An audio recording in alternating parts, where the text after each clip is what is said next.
ਭਾਰਤ ਦੇ ਨਾਗਰਿਕ ਲੋਕਤੰਤਰ ਵਿੱਚ ਪੂਰਾ ਵਿਸ਼ਵਾਸ ਰੱਖਦੇ ਇਹ ਪ੍ਰਣ ਕਰਦੇ ਹਾਂ ਕਿ ਅਸੀਂ ਆਪਣੇ ਦੇਸ਼ ਦੀਆਂ ਲੋਕਤੰਤਰੀ ਪਰੰਪਰਾਵਾਂ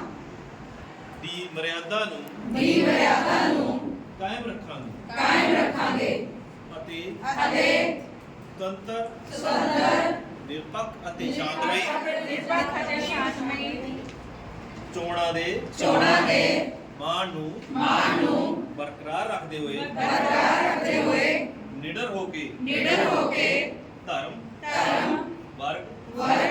ਜਾਤ ਭਾਈਚਾਰੇ ਭਾਸ਼ਾ ਜਾਂ ਹੋਰ ਕਿਸੇ ਵੀ ਲਾਲਚ ਦੇ ਪ੍ਰਭਾਵ ਤੋਂ ਬਿਨਾਂ ਸਾਰੀਆਂ ਚੋਣਾਂ ਵਿੱਚ ਆਪਣੇ ਵੋਟ ਦੇ ਹੱਕ ਦੀ ਵਰਤੋਂ ਕਰਾਂਗੇ।